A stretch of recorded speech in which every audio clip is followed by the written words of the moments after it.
Hello everybody. Now this is something that everyone can do.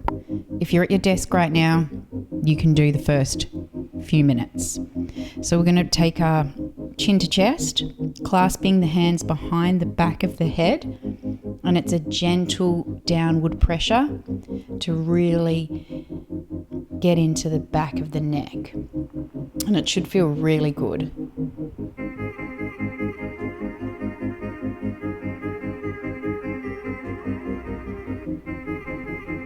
And then we're going to gently tilt the head back just as far as it feels safe to do so, just for a little counteract.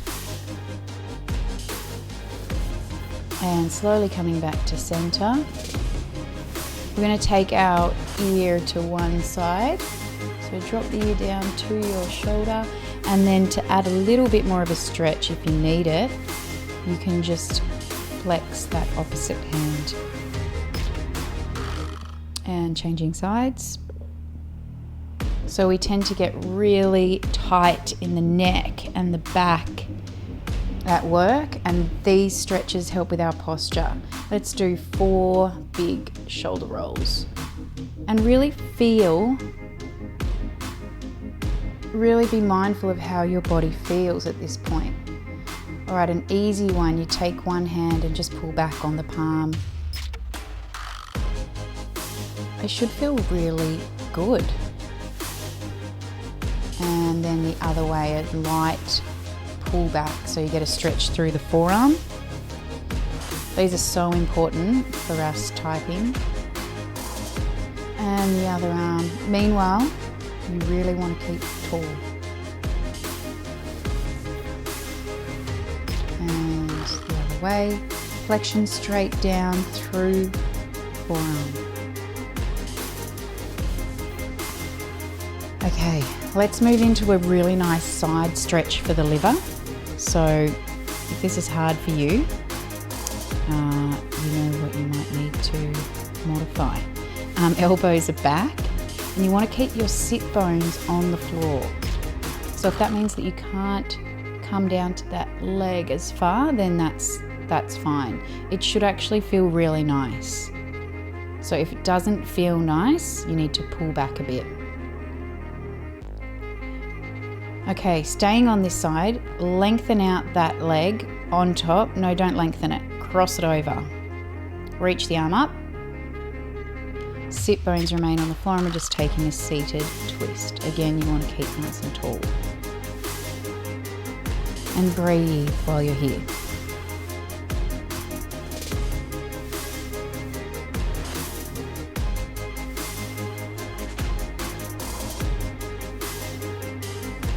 Slowly we're going to turn back towards the center, and that top leg's going to go out now. So again, make sure you're sitting nice and tall on both sit bones. Reach the arms up, and you're going to turn the hips to go over the leg so you get a nice hamstring stretch to the back of that leg. Now, you don't need to touch your toe, your leg or anything. You want to fold from the hips, and you just want to try and relax. And try is the operative word, because stretching can be hard to relax, but the more you relax and the longer you can hold a pose, the more fascia that gets released. And you'll find over time that you enjoy it and it feels good. Coming up, we're going to take a counteract again. So on that back hand, you're just going to reach up, push your hips to the sky. You don't have to open the chest too much. If the head's sore, keep the neck and the head up. You need to sink it back, coming back down. And we'll take those 4 stretches to the other side. So hands behind the head, clasping the hands, coming down to that leg. So you should also get like a hip flexor stretch here too. When I did this, the next day, I could feel it.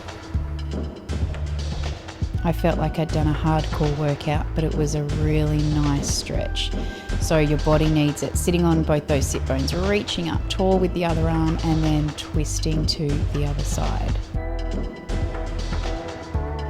So you don't want to force it here. I love cracks, so I tend to push it too much, but you don't want to do that, especially if you've got any sort of hyperextension. You just want to twist through that thoracic, keep the sit bones on the floor. And nice deep breaths. You're coming back to the center. Lengthening that leg out. Again, shuffling hips to face over that leg. And if you can, just relax the back of your neck here.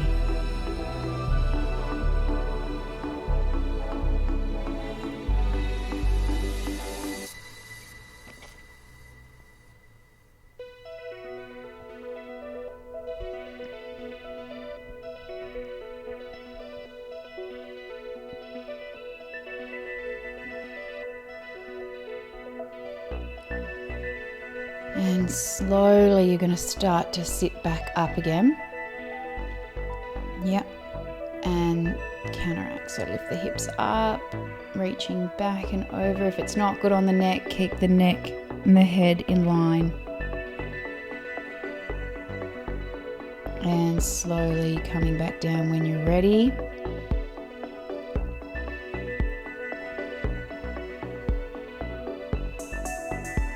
All right, we're going to come into now I did do a bit of research on this one, the yogi squat.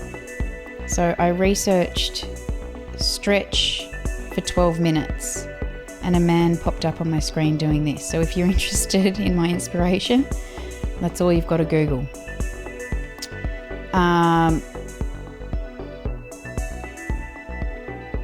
I know it's not attractive, but it's so good to release the hips, which ultimately release the lower back. So here I'm twisting to the side. So I'm lengthening out through one arm, lifting up the other, and wrapping that arm around behind me. You don't have to wrap. So one other arm out, extend the other arm up. And I think I might have forgotten to wrap it around that side. Yeah, I did. Back to the yogi pose. Push the knees out and sit up tall. You don't want to be, don't do this because I try to show off and I failed. Serves me right. Okay. Now we're going to take a stretch for the front, for the chest, and it's so nice. So don't watch me, just listen because I do it wrong. So your right arm is going to be out long and your left arm is like a spider. And then you just push over to the other side. So now I'm doing it right. With that top leg going over, and it should feel really nice.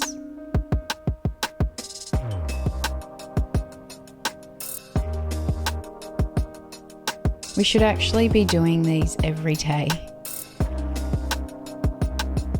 And the older we get, the more we have to do it. Yep, straight arm out, spider arm with the other, and lift that top leg up and over. It should feel really nice.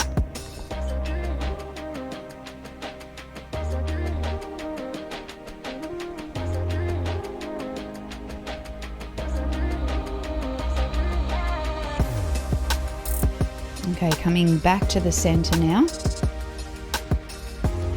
And we're going to take a stretch for the back. So lotus pose, you can clasp the hands behind your back. Yep, you can lift your feet off the floor, but in the first instance, the chest, draw the navel towards the spine, keep the eyes down and forward so you're in line. And then we're going to push back into a child's pose. And really sink into the hips. Relax the forehead onto the floor.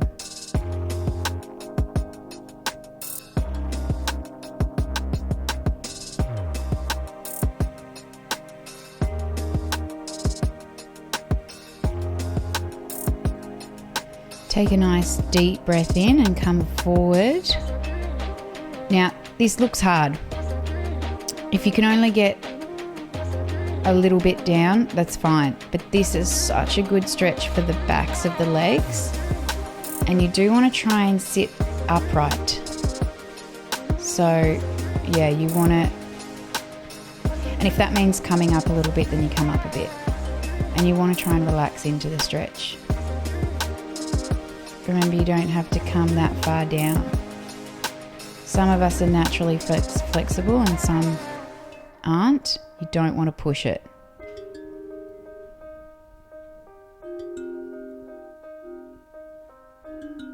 I was the least flexible in my dance groups growing up, believe it or not. That's why I became a fitness instructor. And we're just going to take the same stretch to the other side.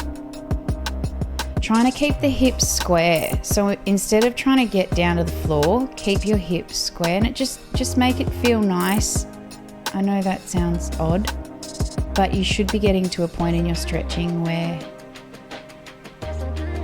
you can get into that deep fascia. The more we can release that, the less tension we're going to hold in other spots. Yeah, trying to sit up tall. Relaxing the shoulders.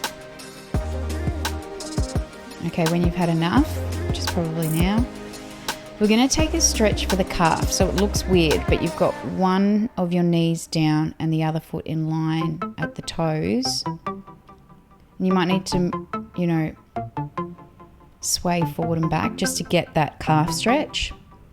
And I'll show you front on for the other foot. Just change over, other leg, calf stretch. It may take you some time to actually feel this stretch.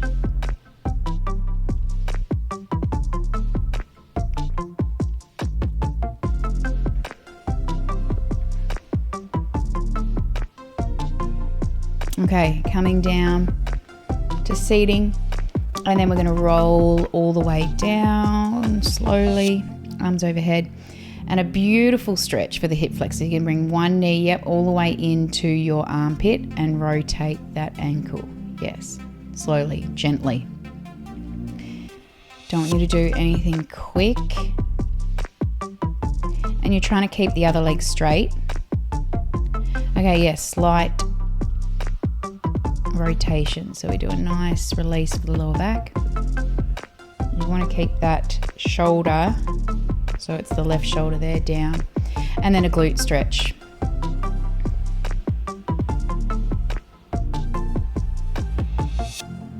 Try and keep your neck nice and long on the floor here and push down.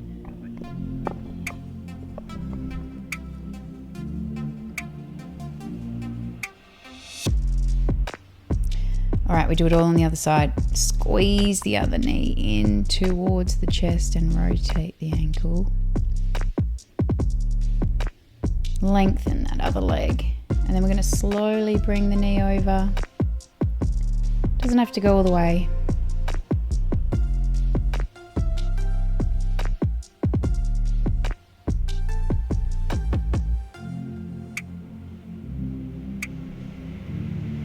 Back to center, glute stretch on the other side.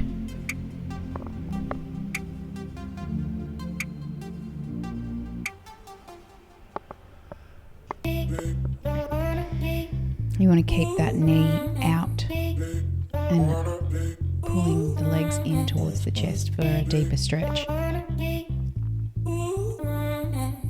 Okay. Yeah, this one is... What is this one? I've just had a blank. Happy baby. So you'll see babies grab their ankles. And you want to keep the back on the floor. That was very quick. Lengthen out, stretch everything nice and long. And then we're going to slowly roll back up. I'm going to take a forward fold. So again, you do not need to touch your toes.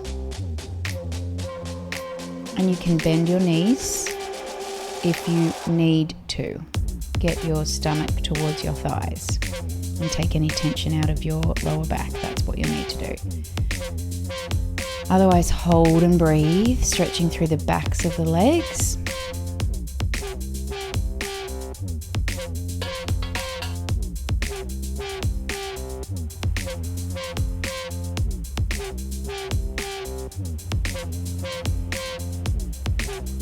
Coming up. All right, we're heading into our last few stretches, guys, but these are so good for the lower back. I know it's getting into the hips and the inner thighs.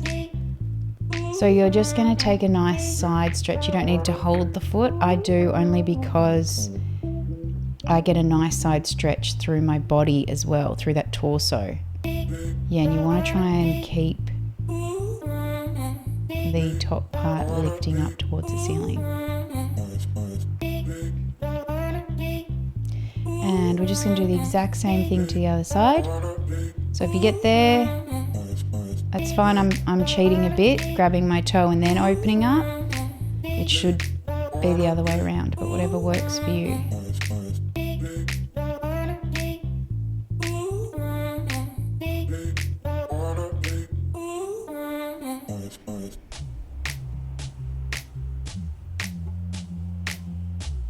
Coming back up.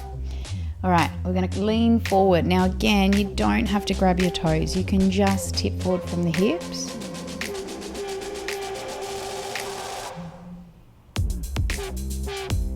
And this will release any tension in the lower back as much as you can feel it in the inner thighs.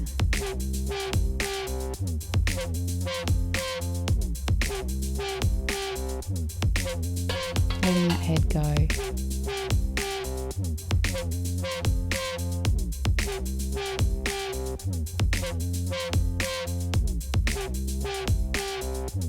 And slowly coming up. Thanks guys, well done. I hope your body appreciates this.